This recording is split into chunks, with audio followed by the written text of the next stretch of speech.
Ана Стојановска, истакната актерка од помладата генерација. Се уште актуелна ке публиката по последниот филм на Милчо Манчевски Кајмак, денеска гостинка во студиото на Репортер. Ана, добре дојде. Добро ве најдов.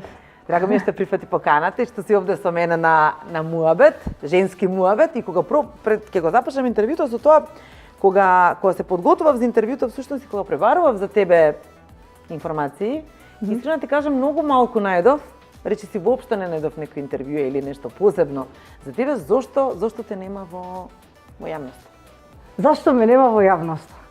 Бидејќи неколку пати ми се случило многу зборови мои да бидат извадени од контекст, тоа не ми се допаѓало, и бидејќи мислам дека луѓето треба да се појавуваат во јавност кога имаат што да кажат, во смисол на да изрекламираат некој филм, представа и така натаму. Така. За приватниот живот не би зборела премногу, до сега не сум имала таква желба да зборувам премногу за приватниот живот. Добро, ама кога стануваш актер и кога знаеш дека ќе станеш актерка, претпоставувам дека знаеш дека сите јавни личности се изложени да се зборува за нивниот приватен живот. Си размислувала ли, например, за тоа, да речеме, пред да прв пат се појавиш на големата? Знаеш како, ја кога станував актерка, не размислував на интервјуата што ќе ги давам и на гардеробата што ќе ја носам под црвените песи, мислев на улогите што ќе ги играм и на театар, и на филм. Тоа ми беше примарно. За овој дел, жута штампа, што го викам јас, не бев толку многу заинтересирана, бидејќи секако има многу луѓе што сакаат да се појавуваат по телевизија и некако им оставам на нив простор, нека се појавуваат кај сакаат. Кога спомна црвениот тепих, ќе го споменам тука последниот филм на Милчо Манчевски Кајмак, во кој што играше ти. Прво ќе те прашам како е да се соработува со Милчо. Не ти е прв пат, нели? Не ми е прв пат. Прв пат соработував со Милчо на филмот Мајки 2009 година. Така. Тоа беше фантастично искуство, бидејќи истото лето бев на Survivor. И фактички месец дена немав никаков контакт со дома. И не знаев дека се случува нит кастинг, нит било што за тој филм тогаш. И само што се вратив, ме викнаа на кастинг и некако целата таа чистина што ја имав во моментот, бидејќи месец дена некако немаш, мислам на страна играта, месец дена некако немаш никакви дистракции, од типот на никакви дистракции, живееш на плажа, се храниш прилично здраво, односно не се храниш никако, јадеш само ориз и такви некои работи, телото ти е комплетно чисто, умот чист и некако за еден актер имав многу фокус, сакам да кажам. И некако кога се сретнавме прв пат, кликнавме на прва. Затоа што верувам дека на него му е битно како режисер да соработува со професионалци кои што се фокусирани, кои што се присутни во моментот и кои што се искрени со себе си. И добро, ете, после кога ви кликнало на прва, некако стана препознатлив лик од филмовите на Милчо Манчевски. Сега веќе како дојде за соработа, веќе одеше на кастинг за Кајмак или се знаеше дека која улога е за тебе? Не, со Милчо е секогаш кастинг обавезно се случува, бидејќи тој мислам дека он не си ги замислува глумците кога ги пишува улогите, бидејќи е и сценариста самиот. Така да кастинг е онака обавезно кај него. И оваа улога, например, беше многу поинаква од претходната улога. И некако се најдовме на муабет. Мислам дека му се свиеше мојата емотивна зрелост за овој филм. Кој филм некако тебе повеќе ти легна, те првиот или овој вториот? Тотално се различни. Значи, тој филм ми беше како исполнување на желба прво да работам со режисерот. Тоа ми беше... Се уште студирав на факултет за драмски уметности, бев трета година.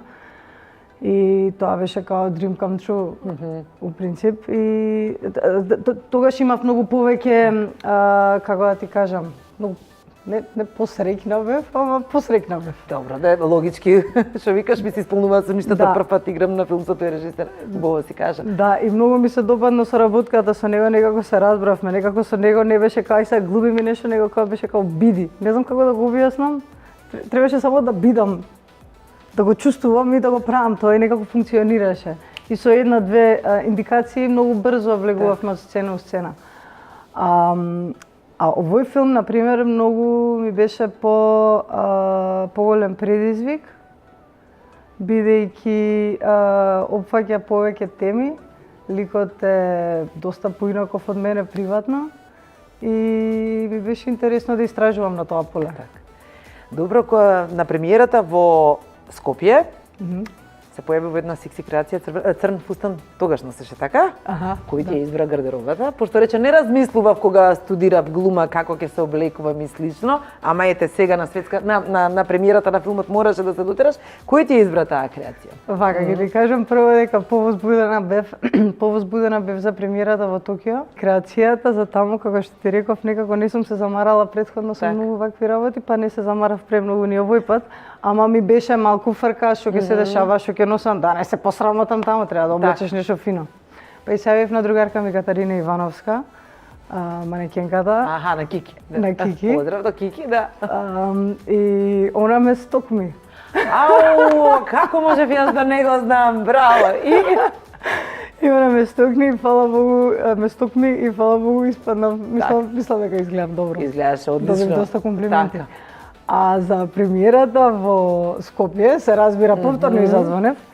Меѓутоа нешто не можевме да се најдеме во муабет. А црната хајдина што ја носам си ја најдов во плакар и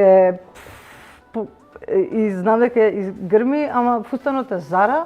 Така, да, го познавме дека, И тоа беше тоа. Просто мислам дека одговараше, таков беше по, кажи го зборот, Casual. Не casual. Fancy, Casual не sexy. беше. По-секси река би. Омилениот збор во статиите на репортерата, изгледаше секси. Таа изгледаше секси во црниот фустан од кожа. Ама пак изгледавте одлично. Како беше светската премиера во Токио? Светската премиера во Токио беше многу возбудливо.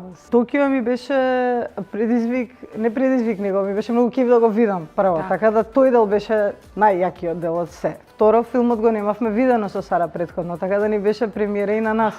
Добре. Не само на јапонската публика, туку и на нас ни беше премиера. Црвениот тепих се одвиваше во различна вечер од филмот. Така да тука бевме само на покажување. Имаше друг филм се прикажуваше вечерта, ние бевме само на покажување. Мислам, ние и сите останати екипи од другите филмови. Бевме само да се така представиме, да се прошетаме. И многу убаво беше, бидејќи не пречека како кралици. Многу беше организирана целата работа. Ние бевме во еден хотел, па не пречекаа доле цела екипа јапанки кои што работеа на фестивалот, па не внесоа во едно комбенце, па од комбенцето не извозеа, па не пречека, па ни објаснија правила, па кај треба да стоиме, па што треба да правиме, да не се шуткаме, таму кај што знаеме да се шуткаме. Мислам, секој човек на светот, ако не му кажеш кај треба да иде, ќе се шутка, така. Ама ми се допадна организацијата што ни кажа точно како треба тоа се да изгледа. Така. Каков впечаток ти остави Јапонија? Претпоставувам дека имаш многу да зборуваш на оваа тема, меѓутоа и имавте ли време да прошетате? Имавме време да прошетаме. Значи, покрај обврските што ги имавме околу филмот, после ќе ти раскажам и за премиерата, покрај обврските околу црвениот тепих и околу филмот, значи се утепавме од шетање со Сара, нозе мислам дека ги он излежав шетајќи. Добро, не си да секој ден у Јапонија. Не си да секој ден у Јапонија. Значи, мене ми се смеја цела екипа, имав и период кога се изгубив, па едно 5 часа лутав сама низ Токио. Преоткачено е. Пази, ама јас некако го сакам тоа, сакам да отидам у голем град и да се изгубам. Иако во еден момент и не беше така пријатно. Добро, како се снајде, како се врати назад, како те најде екипа? Значи, јас сум многу чудно одговорна, неодговорен патувач. Ама многу ентузијаста сум и прилично позитивно гледам на работите, така да ја искачам, нит запишана адреса на хотелот, нит запишана улица, нит ништо, одеме ќе иди и ќе се вратиш, абе тука е, кога ќе свртиш, знаеш како одма покрај храмот, тука ќе си свртиш десно, тука ми е хотелот. Па ќе се свртиш десно, па не беше таму хотелот, не беше него, не знам ни кај беше, оди, траеше, па ми текна отидов влегов во полиција. Ау, па ти си имала драма и? О, добар ден, добро вечер, усвари, добро вечер, како сте ти ме гледат, се чудат. Шо е работата, викам, вака и вака, викам, ја си изгубив. Не можам да си го најдам хотелот. Викам, дојдени сме на Токио Филм Фестивал, викам, дали може, пошто немам батерија у телефонот. Пошто се разбира немав и телефон, така тоа све си иде поред, кога ќе трне Марфиев закон, така. И дали викам може само да проверите, а они спори, значи јапонците тоа е за нив карактеристично, што не се како нас балканци, полни живот, него се и полека.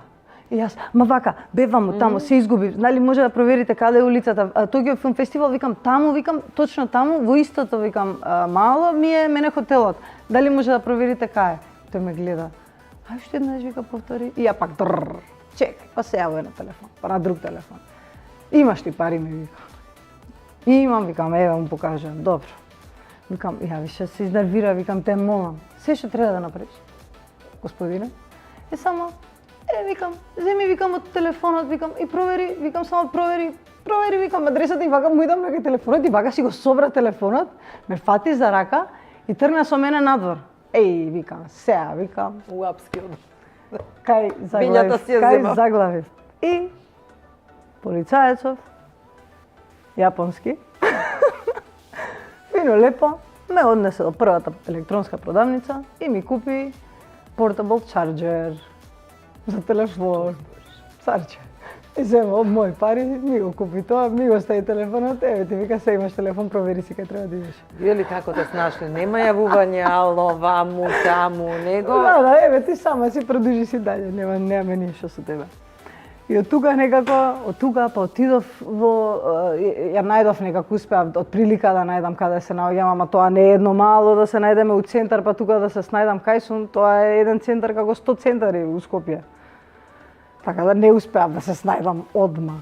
Па од тука шетав уште саат и пол, 2 сати можда, не знам, на крај ми текна, влегов во една продавница, и телефонот ми умре, и чарџерот ми умре, све умре понова. Влегов во една продавница и... умеѓу време и пишав на Сарата, молам, пиши ми ја адресата. И она ми ја пишува, викам, супер. И како ми ја пишува адресата, пишам за 3 минути сум дома, топ. Хотелот ми е на 6 минути, тука, топ. Од прилика и тргам. И јас, цел живот ми е тоа, од прилика. Тргам од прилика и како тргам на кај хотелот, така ми умира телефонот. А ја не го запамтив хотелот, како се вика, пошто сум легенда. И не го запамтив хотелот, како се вика. Леле, пак шетај, кружи од прилика таму кај што го видов патот, ништо не се снајдов, влегов во една продавница. И викам, заман, дечки, ве молам, кој знае како сум изгледала.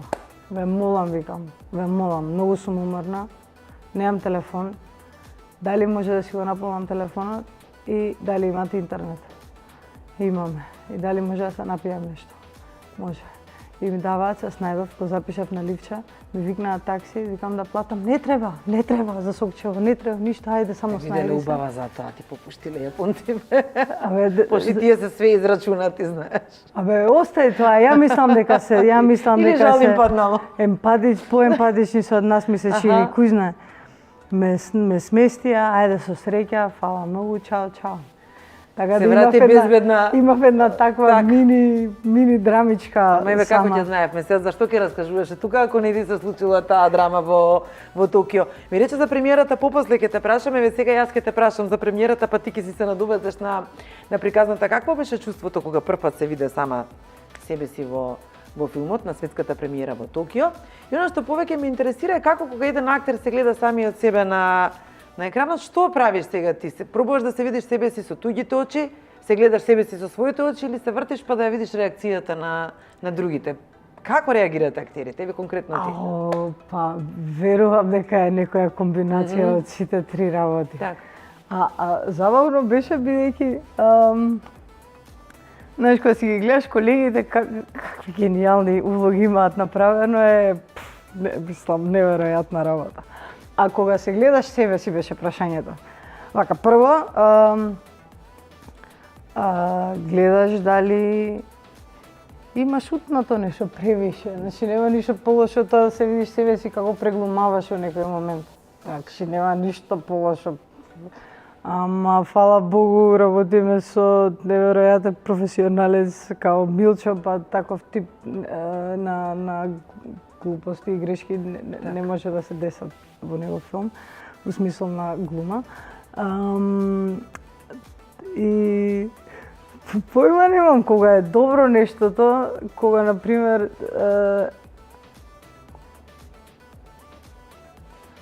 знаеш и да се подзастрамиш на страна, знаеш и да изуживаш, например, кога ги гледав сцените со Симона, за тие ми беше малце фрка како ќе изгледаат на крај. Многу ми се допадна и ги гледав со големо задоволство. Многу беа убави, некако убави беа, како слика беа убави. А ги ја пратиш реакцијата на луѓето кои што дошле да го гледаат филмот? Да, како не. Ти изнервира да приметиш ке некој дека не му се допаѓа, па како ти се чувствуваш, да речеме, во тој момент? Не.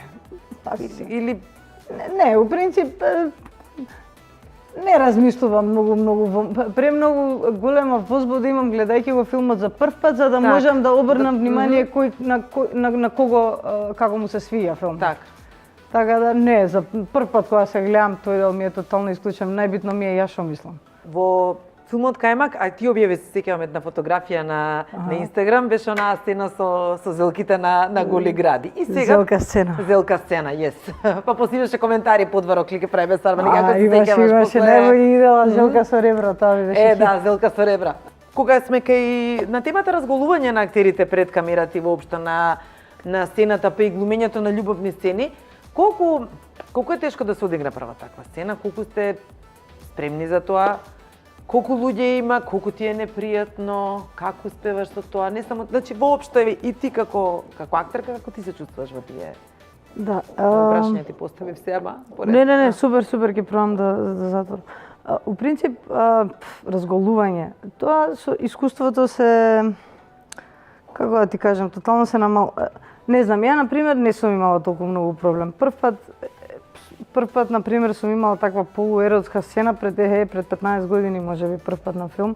И можеби тогаш ми било малку незгодно од екипата, па, в принцип, кога се снимаат такви сцени, се гледа да се редуцираат луѓето, знаеш, минимално само тие што мора да видат во просторијата, само тие се као режисерот, као камерманот, више ни режисерот не мора да биде во просторијата, си е во сопствената режија секторче.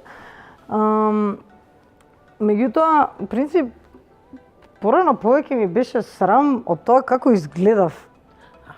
Знаеш, не ми беше срам од тоа што ќе помислат другите, него поише ми беше срам од тоа да не сум дебела, да не ми се гледаат точките на нозете, некој влакненце да не ми фати камерата.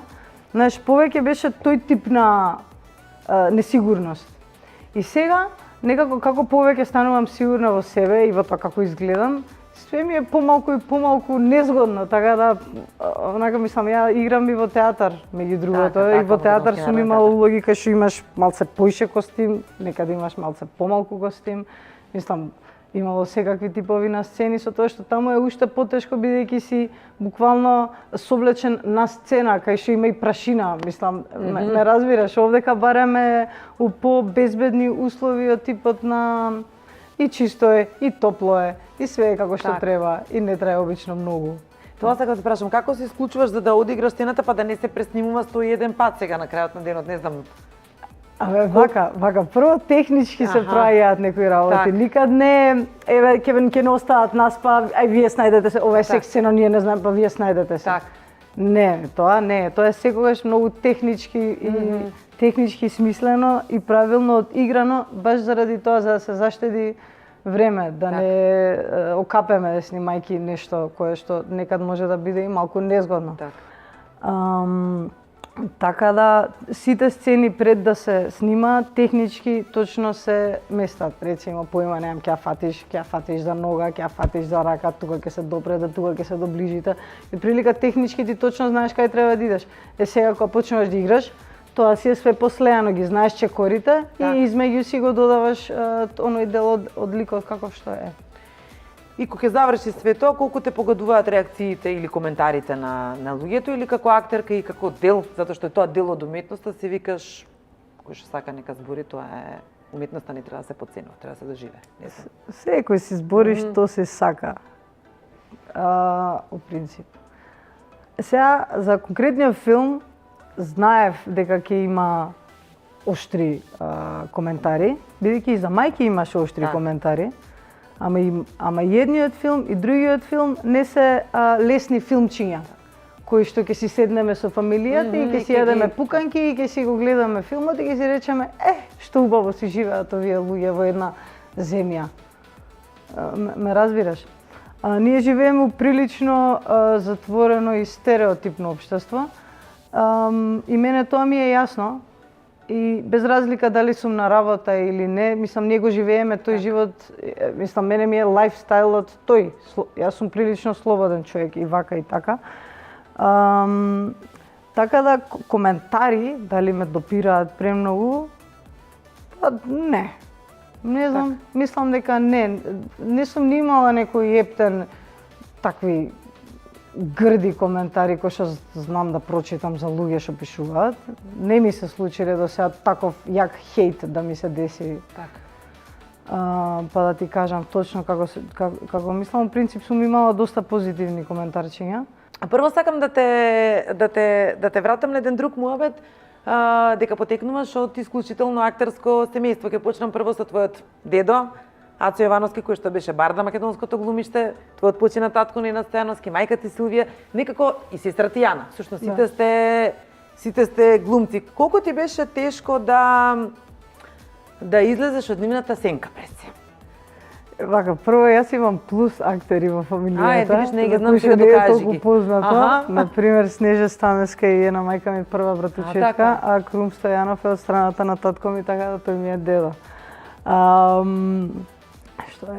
Што не го знам, значи што толку повеќе сте дома, Крум е човек глубец кој што има земено 2 стерини награди, тоа што е голема работа во таа некоја си Југославија. А што значи да се биде дел од актерска фамилија? Појма немам што да кажам на прашањево, бидејќи онака од една страна може да изгледа како ние по дома да си седиме цел ден, добро утро мама, добро утро Јана, добро утро тато, како сме денес? Кој сценарио ќе го читаме денеска како за добар ден или што ќе слушаме денеска, која плоча или појма немам. Не сме пораснати така, пораснати сме како сите нормални луѓе, со нервози и со убајни и со убави моменти и со нервозни моменти и со просечна нормална фамилија. Така. Просечна нормално откачена фамилија. И добро, еве, од оние, ти беше многу мала кога почина татко ти, колку години имаше? Јас имав тоаш 9 години. 9 години, така, а сестра ти? Сестра ми имаше 12 или 13. 12. Што ти останало во убави сеќавања, да речеме, пошто најмногу ти останало во сеќавање твојот татко и како успеавте после неговата смрт да пребродите сите три понатака? Ти релативно млад почина, 40 години имаше, така? 46. Млад. Абе сега, како? Што се сеќавам прво него? Се сеќавам дека беше голем, убав и весел, светол човек. Тоа се сеќавам сигурно. Се сеќавам дека кога пробуваше, например, кога се спремаше за некоја представа, пошто он беше прилично активен во театар, доста работеше, имаше многу интересни соработници, така да работеше на доста интересни улоги и се сеќавам дека сум го гледала и во театар. Мама покрај театар, татко ми, например, сакаше да има и синче.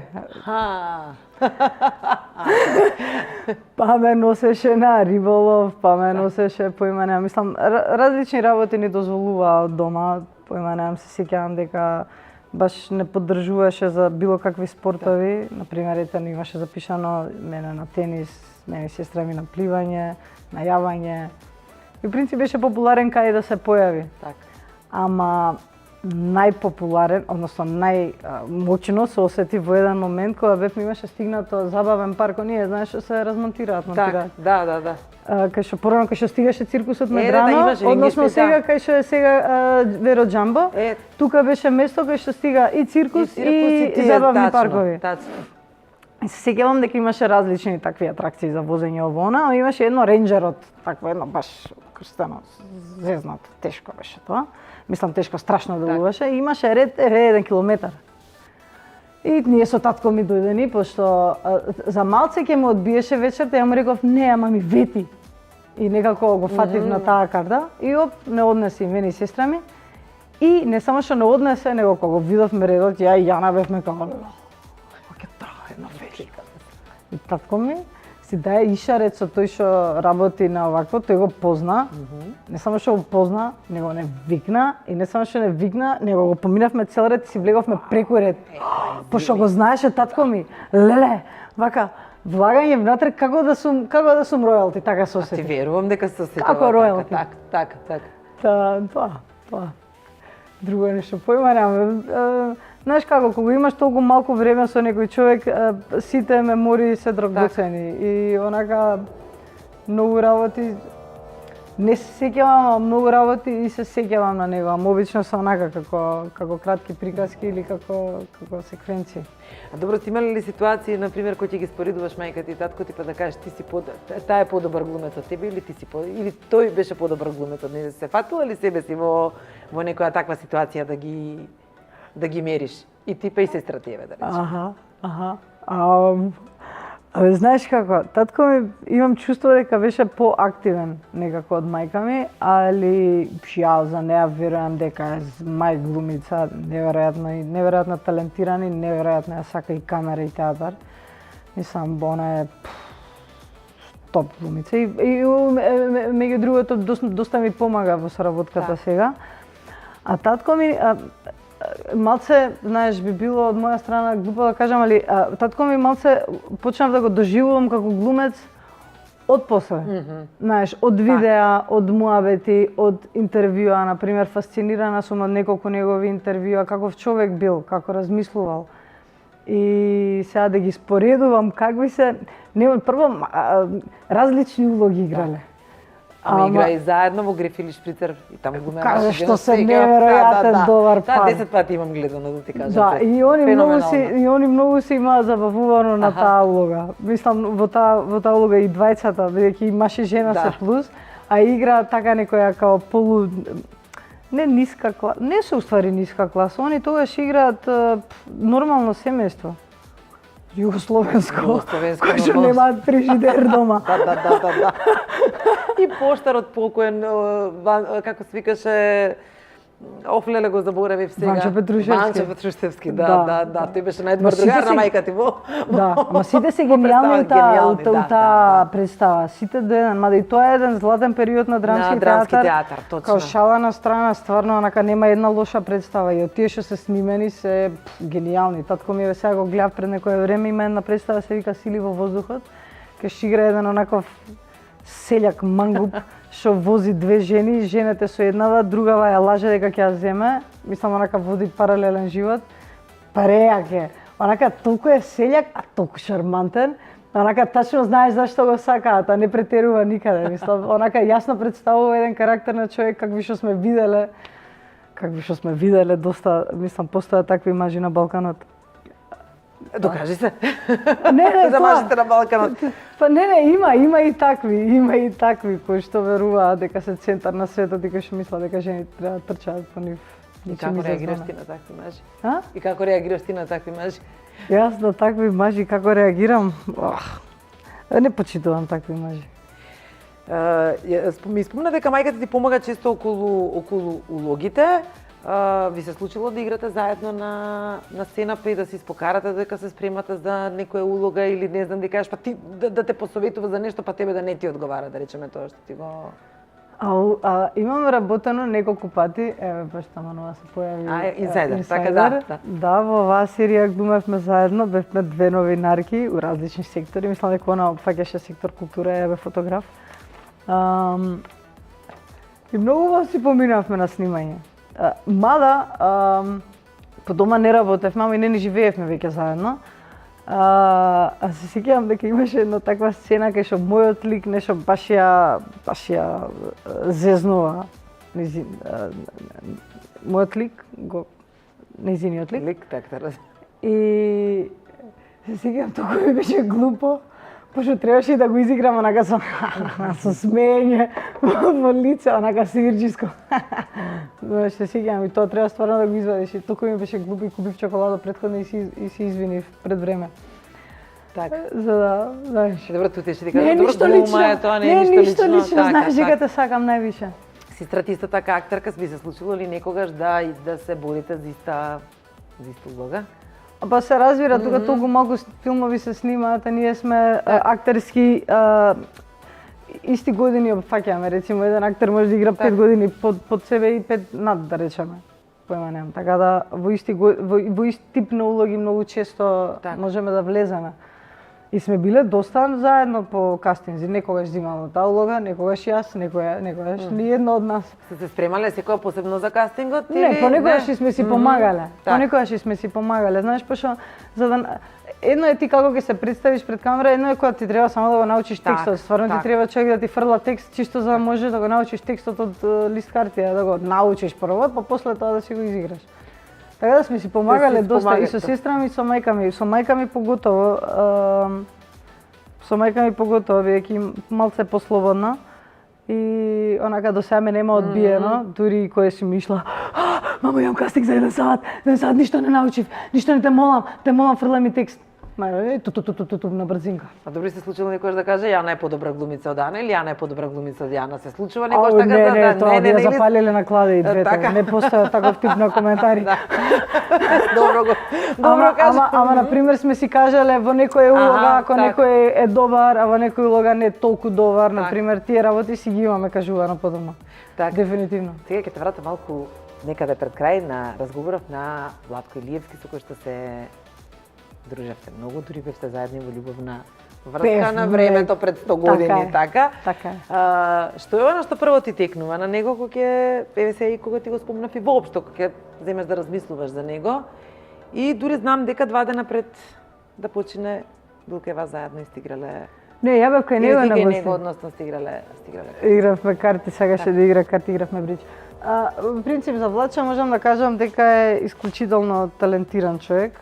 Дека беше исклучително талентиран човек, покрај тоа што беше многу убав. Неверојатно убав за нашиве предели тука. Убав, висок, плав, со плави очи. Мислам, ги имаше сите квалитети за една звезда. И јас многу го сакав. И бевме заедно така нешто во средна школа. И заедно се запишавме веќе не бевме во врска, меѓутоа заедно се запишавме на факултет за драмски уметности и бевме во иста класа. Така да ние некако заедно и растевме во тој дел. Заедно имавме и подеми и падови, бидејќи да си, знаеш како, кога си во една класа тие сме десетина луѓе кои што си делиме се и се што 4 години, знаеш. Сме виделе различни типови на душевно разголување на сцена од сите наши пријатели, од сите наши ученици, па и од него. И тоа имам да кажам. Ми беше пријател, знаеше често да ми се јави и да се дружиме. И тоа е. Беше дел од ревијата на Бојан Ковски, каде што на голо тело ги сликаше моделите, така? Да. Како дојде? Прво, какво е чувството да те боја цело тело ти беше со бои? Тогаш прв пат соработував со него и чувството да бидеш бојадисан цел е стварно интересно е. Поинтересно од змија да држиш во раце на преспав како што имаше една сцена? Различно интересно е. Ај што бе различно интересно е? Мене интересно ми е професијата. Вајде погрозно со змијата да ти се врти во раце, не ти страда. Грозно? Не. Ќе му тепаш, ја кучиња имам ти се збори така за животни. Грозно со змија. Прво, јас змии, на пример, вакви малечки, не се голема, не ти беше стравда, не те. Тоа е питон. Јас питони сакам. Питоните не се опасни, тие не касаат. Може да ту дават. Баш кај што ова можно и да ја знам од која малечка кога беше. Па пораснала. Бидејќи порано имав таква навика да идам кај Бој, имаше една продавница тука позади Сушико. Во уличката имаше продавница за животни, тука му беше првата, имаше различни работи, такви екзотични животинчиња, па идав да ги гледам. И од питон не сум се плашала, али ова беше баш сериозна голема змија. И пола од луѓето во екипа се плашеа на снимање. Шегаш, да, а ја, јас не. И остана таа сцена запамтена како дел од мојата омилена серија Преспав. А стварно? Така, да, јас сум голем фан на Преспав. Неколку прашања само пред крај. Дали знаеш да готвиш? Знам. Имаш ли некој омилено јадење? Колку често готвиш? Сама живееш? Еве сабајле на пример се изготвив, тоа ми е во моментов омилен доручек. Си правам беби спанаки со поширени јајца. Браво, да ти претам тоа сабајле. Да. Здрава храна. Да. Со лимон, со маслиново, со печен сусам и лепчиња тостирани со путерче. Еден рецепт од тебе за репортер. Браво. Ето тоа. Кажи ми стилот на облекување. Колку сакаш да се дотеруваш? Кој е твојот стил на облекување? И кога дојде нели зборувавме, може требаше вака да се облече, може требаше онака. Дали си ти од оние жени кои што кога ќе го отворат плакарот викаат, значи немам што да облечам? Вака. Порано, како и сите млади жени нормални, имав проблем и никогаш немав што да облечам.